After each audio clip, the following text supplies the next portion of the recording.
Bismillahirrahmanirrahim. Alhamdulillah Rabbil alamin wa salatu wa salam ala rasulillah wa ala alihi wa sahbihi ajmain. Chers frères et sœurs, aujourd'hui nous allons parler sur les rêves des chats. Tout d'abord, nous allons parler de manière générale comment le chat est perçu dans le monde entier. Le chat est mal perçu dans certains peuples. Il est considéré comme étant proche du diable. Dans d'autres civilisations, les hommes mangent le chat. C'est tout à fait le contraire de l'islam. En effet, la religion islamique encourage le respect du droit de certains animaux au point qu'il interdit de tuer ou de manger le chat sans raison valable. En effet, le prophète Mohammed a dit dans un hadith rapporté par Muslim: une femme est entrée en enfer parce qu'elle a emprisonné une chatte dans une cage. Elle lui a privé la liberté de boire, de manger et de circuler sur terre. Et la mort s'en est suivie. Ce hadith est dans Kitab al-Salam, Bab Tahrimu Qatl al-Hira. Donc, le chapitre là parle de l'interdiction de tuer le chat. Ce hadith montre l'importance des animaux. Que dire des hommes? Si tuer un animal peut faire entrer la personne en enfer, que dire le fait d'assassiner un homme?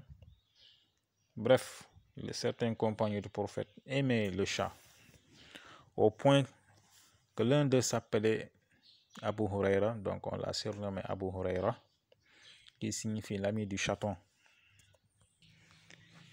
De même, on a demandé au prophète Mohammed sur la chatte qui lèche un récipient d'eau, peut-on se servir de l'eau pour l'ablution? Il répondit: Innaha laysat binajas, innama hiya min at-tawafin alaykum, rawahu Tirmizi. Le hadith dit: l'eau touchée par la chatte n'est pas une souillure. La chatte fait partie des compagnons de l'homme. À partir de ce hadith, du mot at-tawafin, qui signifie le rôdeur, le fréquentateur, le compagnon, les interprétateurs du rêve ont étudié le comportement du chat et en ont déduit ceci. Si tu vois un chat en rêve qui fuit avec de la nourriture, c'est peut-être un voleur à la maison. Si tu vois un chat docile à côté de soi, c'est le serviteur de la maison. Car le mot at-tawafin est venu aussi dans le Coran, dans la sourate An-Nur, la lumière, où Allah subhanahu wa ta'ala nous dit Tawafuna alaykum, là où il parle des enfants et des serviteurs, c'est-à-dire les heures où les enfants et les serviteurs doivent entrer dans les chambres du maître.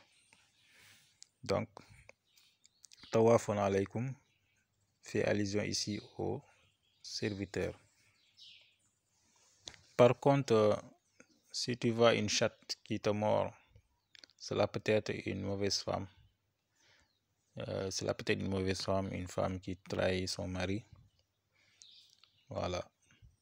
Bon, d'après les interprétateurs. Bon, ça peut se comprendre puisque on sait très bien que la chatte, entre le chat et la chatte, il n'y a pas de paix de manière régulière. Il y a souvent des querelles. Donc, ça peut se comprendre. Bon, si tu enfermes injustement dans un rêve une chatte, tu es peut-être une autorité qui abuse de son pouvoir, ou un homme méchant qui traite mal ses proches, et tu as intérêt à changer.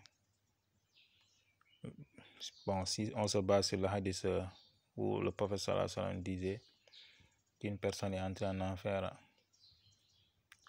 à cause d'une chatte qu'elle a enfermée et ne lui a pas donné à manger ni à boire. Donc, si on se base sur ce hadith-là, on peut supposer qu'enfermer une chatte ou bien un chat dans un rêve peut signifier un abus de pouvoir. Allahu a'lam, Dieu seul sait tout.